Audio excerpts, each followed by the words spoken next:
Hello నమస్తే. Pastor Ajay బాబుని arrest చేశారని నిన్న రాత్రి నుండి ఒక సమాచారం వస్తుంది.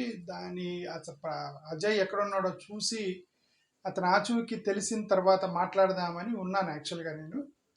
సో ఫైనల్లీ అజయ్ బాబు ఎక్కడున్నాడో ఒక ఆచూకీ తెలిసింది. ఫ్యామిలీ మెంబర్స్కు చూపించారట.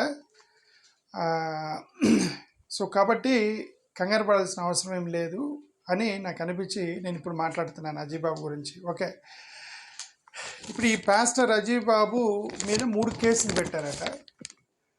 వాటిలో నాకు తెలిసిన వరకు 2 కేసులు అయితే నాకు తెలిసింది. ఒకటి, తనేదో ఒక ఇంటర్వ్యూలో యాంకర్ ఏదో ప్రశ్న అడిగాడట. ఆ యాంకర్ అడిగిన ప్రశ్నకి సమాధానం చెప్తూ ఉన్నప్పుడు ఆ సమాధానం విని ఎవరో హిందూ సహోదరులకి మనోభావాలు దెబ్బతిన్నాయి, నేను హట్ అయ్యానని చెప్పేసి తను ఉప్పల్ పోలీస్ స్టేషన్లో కేసు పెట్టాడట పాస్టర్ అజయ్ మీద. అది ఒక కేసు ఫైల్ అయింది. రెండోది, ఎవరో ఒక క్రిస్టియన్ పాస్టరే పాస్టర్ అజయ్ మీద కేసు పెట్టాడు. ఈ పాస్టర్ జోసెఫ్ అంట, అతనే కేసు పెట్టాడు. అతను ఎందుకు కేసు పెట్టాడంటే, పాస్టర్ అజయ్ బాబు ఏదో ఒక ఇంటర్వ్యూలో, మళ్ళీ అదే ఇంటర్వ్యూలో మాట్లాడుతూ, నేను విగ్రహారాధన చేయను, యేసుక్రీస్తు విగ్రహాలను ధ్వంసం చేస్తాను, మరియమ్మ విగ్రహాన్ని కూడా ధ్వంసం చేస్తాను, కానీ విగ్రహారాధన చేయను అని అన్నాడని. యేసుక్రీస్తు విగ్రహాలను ధ్వంసం చేస్తానన్నాడు, మరియమ్మ విగ్రహాలను ధ్వంసం చేస్తానన్నాడని నేను హట్ అయ్యానని క్రిస్టియన్ పాస్టర్ అజయ్ మీద కేసు పెట్టాడు. ఓకే, అర్థమవుతుందా? తను హట్ అయ్యాడట. ఓకే, సో కొన్నిటి మీద మనం కామెంట్ చేయలేం. Okay, there are certain things we cannot comment on that. మీకు ఇన్ఫర్మేషన్ ఇవ్వగలనే తప్ప నేను కామెంట్ చేయలేను. ఓకే, ఒక పాస్టర్ మీద ఇంకొక పాస్టర్ కేసు పెట్టడం అనేది. ఓకే, సో నాకు తెలిసిన వరకు ఈ 2 కేసులు పాస్టర్ అజయ్ మీద ఉన్నాయి. ఇంకొక 3వ కేసు ఏదో ఉందంటే దానికి సంబంధించి నాకైతే సమాచారం లేదు. అది రాచకొండ పోలీస్ స్టేషన్లో ఫైల్ అయినటువంటి ఈ ఎఫ్ఐఆర్ అయితే 400/2025 ఎఫ్ఐఆర్ నెంబర్ ఉంది. నేను ఆన్లైన్లో చూశాను ఎఫ్ఐఆర్ ఇలా ఏముందనేది. ఎవరో ఒక అడ్వకేటు కె రవీందర్ రెడ్డి అనే వ్యక్తి కేసు పెట్టాడట అజయ్ గారి మీద. ఓకే, హిందూ మతాలపై ఏదో అనుచిత వ్యాఖ్యలు చేశాడు అని పెట్టారట. సో తుర్కం గేట్ పోలీస్ స్టేషన్లోకి, మరి అది ఉప్పల్ పోలీస్ స్టేషన్లో కేసు ఫైల్ అయింది. మరి తుర్కం గేట్ పోలీస్ స్టేషన్కి ఎందుకు తీసుకెళ్లారు అనేది కరెక్ట్గా తెలియదు. తుర్కం గేట్ పోలీస్ స్టేషన్కి వెళ్ళారు అని ఒక సోషల్ మీడియాలో తిరుగుతుంది. సో ఫైనల్గా ఆయన కూకట్పల్లి పోలీస్ స్టేషన్లో మేజిస్ట్రేట్ ముందు, కూకట్పల్లి పోలీస్ స్టేషన్ అక్కడ మేజిస్ట్రేట్ ముందు హాజరుపరచడానికి తీసుకెళ్లారట. మోస్ట్ ప్రాబబుల్లీ ఈ నైట్ కానీ ఆ మెజిస్ట్రేట్ కనుక రిమాండ్ ఇస్తే తను చర్లపల్లి జైలుకి పంపిస్తారు. ఓకే, సరే, ఏదైనా అతను ఆచూకీ ఉంది, ఫ్యామిలీ మెంబర్స్ చూశారని నాకు, అంటే నేను ఫ్యామిలీ మెంబర్స్తో మాట్లాడదామని అతను ఫోన్ నెంబర్ కాల్ చేశాను. బట్ నాకు వాళ్ళు బిజీగా ఉంటారు ఈ టైంలో, నాకు ఫోన్ అయితే ఎత్తలేదు. సో కాబట్టి వేరే క్లోజ్ అసోసియేట్ ఆఫ్ పాస్టర్ ప్రవీణ్తో మాట్లాడితే, పాస్టర్ అజయ్ బాబు పాస్టర్ క్లోజ్ అసోసియేట్తో మాట్లాడితే వాళ్ళు ఇచ్చిన సమాచారాన్ని మీకు చెప్తున్నా. ఓకే, ఎవరో అడ్వకేట్ మిస్సెస్ అరుణా పురుషోత్తం, ఆమె ఇచ్చిన సమాచారం ప్రకారం అతన్ని ఈరోజు కూకట్పల్లి పోలీస్ స్టేషన్కి తీసుకెళ్ళి అక్కడ మెజిస్ట్రేట్ ముందు పెడతారట. అతన్ని మోస్ట్ ప్రాబబ్లీ చర్లపల్లి జైలుకి పంపించవచ్చు అనేది సమాచారం. సో కాబట్టి అతను ఎక్కడున్నాడు, కంగారు పడకండి. ఇవన్నీ కేసులు ఫైల్ చేస్తారు కాబట్టి నేను వీటి గురించి మనం ఎంత జాగ్రత్తగా ఉంటే అంత మంచిది. పాస్టర్స్కి అయినా క్రిస్టియన్స్కి అయినా సరే నేను మీకు చెప్పేది ఏంటంటే, you are minorities that you should understand. Minorities, okay, ఇప్పుడు ఏంటన్నా మరి మైనారిటీస్ అయితే మనకి హక్కులు ఉండవా అని అంటే హక్కులు ఉంటాయి. ఇప్పుడు ఆడపిల్లలు ఉన్నారు, ఆడపిల్లలకు కూడా ఈక్వల్ రైట్స్ ఉంటాయి. ఆడపిల్లకి ఈక్వల్ రైట్స్ ఉంటాయిగా, ఆడపిల్లలకు హక్కులు లేవా? They are citizens, right? వాళ్ళ సిటిజన్సే, వాళ్ళకి హక్కులు ఉంటాయి, వాళ్ళకి సమాన ఆస్తులు ఉంటాయి, వాళ్ళు చదువుకోవచ్చు, వాళ్ళకి ఫండమెంటల్ ఓటు ఉంటుంది. They are equal to men. కానీ జాగ్రత్తగా ఆడవాళ్ళని అంత త్వరగా బయటికి పంపించడానికి తల్లిదండ్రులు ఇష్టపడరు. ఎందుకు?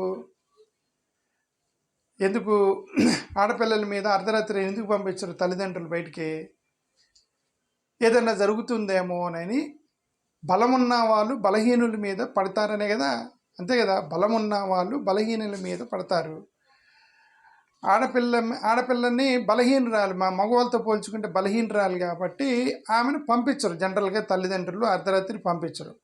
ఇక్కడ మన ఫండమెంటల్ రైట్స్, హక్కులు ఉన్నాయి, మేము ఈక్వెల్ అంటే కుదరదు అది. ఓకే, అవతల బలం ఉన్న వాళ్ళు బలహీనుల మీద పడుతూ ఉన్నప్పుడు మనం జాగ్రత్తగా ఉండాలి. కాబట్టి ఆడపిల్లలను బయటికి పంపించరు. అలాగే మైనారిటీస్ కూడా ఇన్ స్ట్రెంగ్త్ కానీ, పవర్లో కానీ, స్ట్రెంగ్త్లో కానీ, ధనంలో కానీ, పలుకుబడిలో కానీ, రాజకీయ పలుకుబడిలో కానీ, ఇన్ఫ్లుయెన్స్ చేయటంలో కానీ మెజారిటీతో పోల్చుకుంటే మైనారిటీస్ ఎప్పుడు తక్కువ ఉంటారు ఇన్ఫ్లుయెన్స్లో. కాబట్టి జాగ్రత్తగా మనమే ఉండాలి. మైనారిటీసే జాగ్రత్తగా మాట్లాడండి, జాగ్రత్తగా ఉండండి. మీరు ఫస్ట్ ఆఫ్ ఆల్ పాస్టర్స్ ఇట్లాంటి రిలీజియస్ సంబంధించినటువంటి డిబేట్లకు వెళ్ళకపోతే మంచిదని నేను సలహా ఇస్తాను. అఫ్కోర్స్ అది మీ ఇష్టం, నేను మిమ్మల్ని కంట్రోల్ చేయలేను. ఓకే,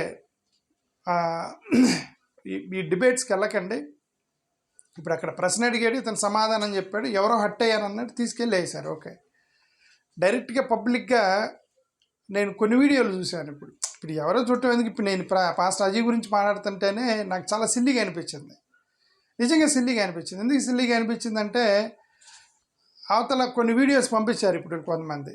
ఎవరో ఒక అతన్ని యేసుక్రీస్తుని వేశ్యకుమారుడు, వేశ్యకు పుట్టినోడు మతం ఏందిరా అని అన్నారు. యేసుక్రీస్తుని వేశ్యకు పుట్టినోడు మతం ఏందిరా అని అన్నారు. మరి అది అంత పెద్ద పొరపాటు. అది భారతదేశంలో ఎంతమంది క్రైస్తవులు హట్ అయి ఉంటారు దానికి. ఓకే, ఎవడో వచ్చి బ్రిటిష్ వాడు మతం అన్నారు. ఇవన్నీ కూడా ఏంటంటే ఇష్టం వచ్చినట్టు మాట్లాడతారు యేసుక్రీస్తు గురించి. ఓకే, కొన్ని వందల కేసులు ఫైల్ చేశారు క్రిస్టియన్స్ ఫైల్ చేశారు కొన్ని వందల కేసులు. కానీ ఒక్క కేసు తీసుకోరు, ఒక్క కేసు దాన్ని పట్టించుకోరు, దాన్ని ముందుకు తీసుకెళ్ళరు. కానీ క్రిస్టియన్స్ అందరి మీద కూడా వాళ్ళు యాక్షన్ తీసుకోరు. క్రిస్టియన్స్ అందరూ ఇప్పుడు పాస్టర్స్ చాలామంది చాలా మాట్లాడి ఉంటారు. ఓకే, అందరి మీద వాళ్ళు కేసులు పెట్టరు, అందరి మీద వాళ్ళు కంట్రోల్ చేయరు. ఓకే, ఎవరైనా కొద్దిగా ఇతను మనకు ప్రాబ్లమాటిక్గా ఉంది అని అనుకున్నప్పుడు అతని మీద కేసులు పెడతారు. ఇప్పుడు somewhat like YSRCP versus TDP government రాగానే వైఎస్ఆర్సీపీకి సంబంధించినటువంటి వీర సైనికుల్లో ఉన్న వాళ్ళ మొత్తం మీద చిన్న చిన్న కేసులు ఫైల్ అయ్యి రామ్ గోపాల్ వర్మ మీద, వంశీ గారి మీద, ఇక్కడ ఎవరెవరు ఉన్నారు కదా, చాలామంది పాపం పోసాని కృష్ణమురళి, ఇట్లాంటి వాళ్ళందరినీ అరెస్ట్ చేశారు కదా. ఎవరెవరైతే వాళ్ళని కొద్దిగా తిట్టారో ప్రతిపక్షంలో ఉన్నప్పుడు, వీళ్ళ గవర్నమెంట్ వచ్చినాక వాళ్ళు తీసుకుంటున్నారు. ఓకే, సో అది ఇక్కడ కూడా జరిగిద్ది. అది ఇక్కడ కూడా ఎవరైతే కొద్దిగా అపోనెంట్గా వాళ్ళు ఫీల్ అవుతారో వాళ్ళ మీద కేసులు పెడతారు, వాళ్ళ మీద వాళ్ళని కొద్దిగా కంట్రోల్ చేయడానికి, డౌన్ చేయడానికి ట్రై చేస్తారు. మీరు దాన్ని ఎదుర్కోండి. ఎందుకంటే మీకు ధైర్యం ఉంది కాబట్టి మీరు సోషల్ మీడియాలో వచ్చి మాట్లాడారు. సో వాళ్ళు ఆబ్వియస్లీ ఫైల్ పెడతారు. కాబట్టి మీరు కంగారు పడకుండా మీరు లీగల్గా వెళ్ళి మీరు ఫైట్ చేసుకొని బెయిల్ తీసుకొని బయటకు వచ్చి మీరు ఫైట్ చేయాలి. అంతకన్నా మనం చేయగలిగింది ఏం లేదు.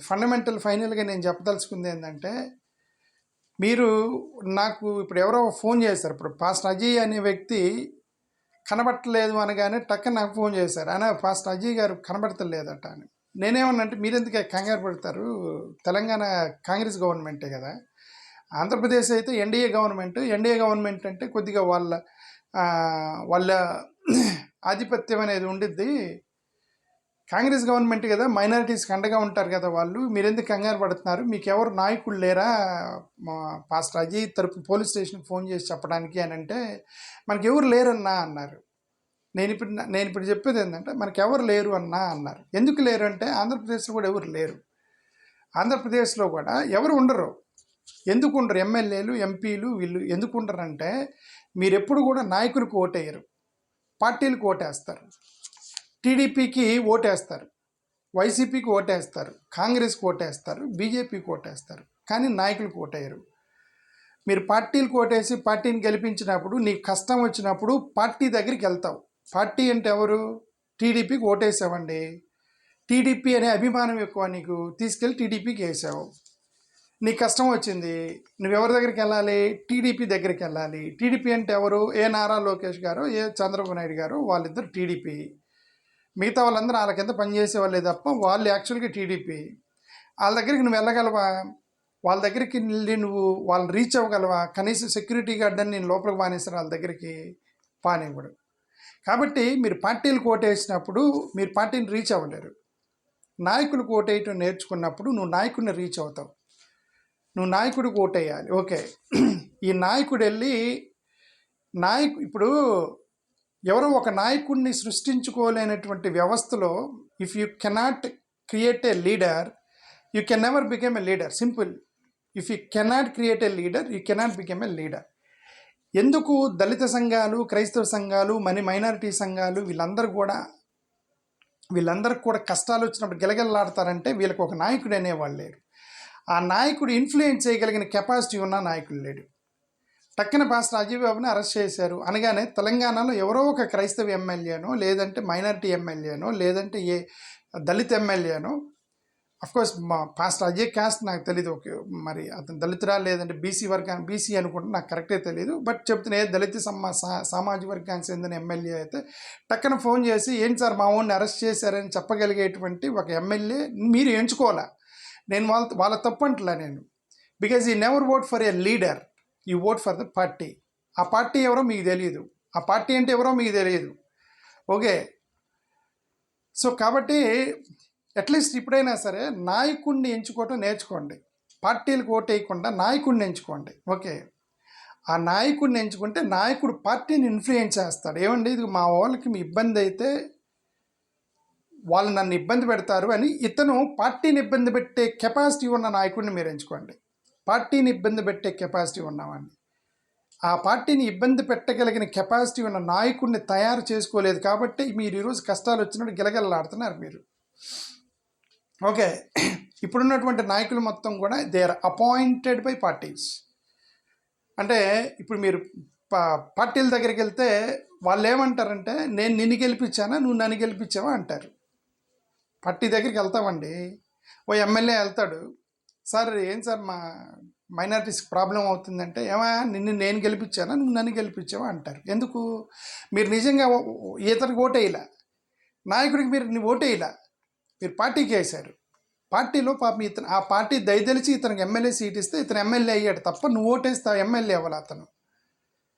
ఓకే, ఇప్పుడైనా సరే మీరు రివర్స్ చేసుకోవటం నేర్చుకోండి. అది ముఖ్యంగా ఆధిపత్యం ఉన్నటువంటి వర్గాలు ఎలాగో అయితే ఉన్నాయో వాళ్ళకి వాళ్ళు ఏదో తిప్పలు పడతారు. ఓకే, అట్లీస్ట్ మైనారిటీసు కొన్ని సొసైటీలు, ఇప్పుడు లేబర్ సొసైటీలు, మహిళా సంఘాలు ఇవన్నీ ఉంటాయి. ఎందుకు ఉంటాయంటే ఇప్పుడు వాళ్ళు బలహీనంగా ఉంటారు కాబట్టి.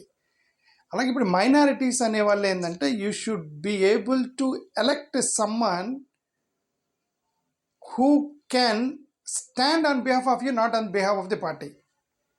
అర్థమవుతుందా? మీ పక్షాన నిలబడే వాళ్ళని మీరు ఎన్నుకుంటే మీరు వాళ్ళు వెళ్ళి మీ తరపున కొట్లాడతారు వాళ్ళు. ఓకే, నేను ఇంతకన్నా ఇంక చెప్పదలుచుకోలేదు. మీకు అర్థమైంది నేనేం చెప్తాను ట్రై చేస్తున్నాను అర్థమైంది. ఒక కమ్యూనిటీకి సమస్య వచ్చినప్పుడు నా కమ్యూనిటీ లైన్ గురించి మాట్లాడాలి తప్ప పార్టీ లైన్ గురించి కాదు. ఓకే, అలాంటి నాయకుడిని మీరు ఎంచుకోవాలి. మీరు ఎలక్షన్స్ అప్పుడు నేను చాలామందిని అడిగినప్పుడు ఏందన్నా ఇంత గొడవ జరుగుతుంటే ఒక మాట అనొచ్చు కదంటే మాకు పార్టీ లైన్ ఉందంటాడు. కానీ నీకు ఓటేసింది పార్టీ అయినా కమ్యూనిటీ అయినా? ఎవరు మీకు ఓటేసింది? ప్రజలు వేస్తే మీరు నా ఎమ్మెల్యేలు అయ్యారా? లేదంటే పార్టీలు అఫ్కోర్స్ టికెట్ ఇస్తే మీరు ఎమ్మెల్యే 100%. బట్ పార్టీలు ప్రజలు ఓటేశారు కదా, వాళ్ళ పక్షాన్ని నిలబడాలి కదా. మీరు నిలబడలేరు, ఎందుకంటే ప్రజలదే తప్పు. నేనేమన్నంటే నాయకులది తప్పు కాదు. పాపం నాయకులు అపాయింటెడ్, వాళ్ళకి అసలు ఏమీ తెలియని వాళ్ళని కూడా ఎమ్మెల్యేలు చేస్తారు. ఎందుకంటే ఆ పార్టీ అనేది ఎవరిని నిలబెడితే వాడు ఓటేసేస్తారు. మీరు వాడి కెపాసిటీ ఏంటి, వాడు ఎంతవరకు నిలబడగలరు, రేపు పొద్దున్న నీకు కష్టం వస్తే వాడు ఎంతవరకు డిఫెండ్ చేయగలరు అనేది నువ్వు చూడవు.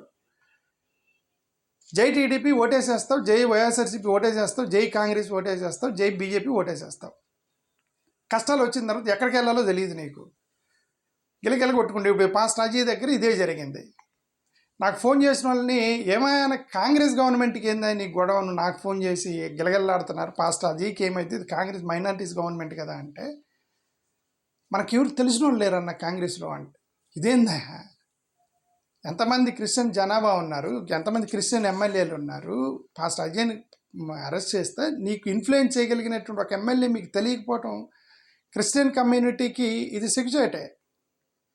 అంటే that means you are powerless. ఇది Christian community is powerless. Christian community అనేది యూనిటీ అనేది మీకు లేదు అని అర్థం. మీకు యూనిటీ లేనప్పుడు మీరు పవర్లెస్ అయిపోతారు. పవర్లెస్ అయిపోయినప్పుడు మీరు సఫర్ అవుతారు అంతే. ఓకే, డాక్టర్ బిఆర్ అంబేద్కర్ చెప్తే రాజ్యాధికారం సాధించిన రోజు మీకు మీ మీద వివక్ష తగ్గిద్ది అన్నాడు. రాజ్యాధికారం వచ్చిన రోజు మీ మీద దాడులు జరుగుతాయి అన్నాడు. రాజ్యాధికారం వచ్చిన రోజు. రాజ్యాధికారం ఎలా వచ్చిందండి? మీరు ఇన్ఫ్లుయెన్స్ చేయగలిగినప్పుడు. నువ్వు ఒక నాయకుడిని ఎన్నుకున్నావు, ఆ నాయకుడు నీ లైన్లో లేనప్పుడు నువ్వు వాడిని తిడతావు. నువ్వేం నాయకుడు రాబాయ్, నువ్వు నా కష్టం వచ్చినప్పుడు నువ్వు నిలబడలేవని నువ్వు తిడతావు వాడిని. ఇతను వెళ్ళి ఆ పైన పార్టీలో ఉన్న పెద్దలను తిడతాడు. మీరేం పార్టీ అండి, మా నాయకులకి మా వాళ్ళకి ఇబ్బంది అయితే కనీసం కూడా మాట్లాడరు, ఇదేం పార్టీ అని చెప్పి వాళ్ళు తిడతారు. ఇక్కడ రివర్స్ జరుగుతుంది. ఇక్కడ ఏం రివర్స్ జరుగుతుంది? పార్టీలు నువ్వు మాట్లాడొద్దా, మన పార్టీకి దెబ్బ కొట్టింది కాబట్టి వాళ్ళు మాట్లాడరు. వీళ్ళు ఏం చేస్తారు, కింద ప్రజల దగ్గరికి వచ్చి వెళ్ళి నువ్వు డబ్బులు తీసుకుని ఓటేసావు, నాకేందా, నాకు సంబంధం లేదు, నువ్వు ఒక్కడ ఓటేస్తే నేను గెలిచానా, ఇక్కడ మొత్తం హిందువులు, ముస్లింలు, క్రిస్టియన్స్, ఎస్సీ, ఎస్టీ మొత్తంగా ఎత్తి ఓటేసావు, ఆఫ్టర్ నువ్వు గెట్అవుట్ అంటాడు. నువ్వు వెళ్ళగానే okay, streamline your structure, streamline your voting pattern. నేను ఇంతకైనా చెప్పదలుచుకోలేదు. Okay, thank you. I hope Ajay క్షేమంగా ఉన్నాడు. అతను బెయిల్ తీసుకొని బయటకు వస్తాడని మనం కోరుకుందాం. Thank you very much.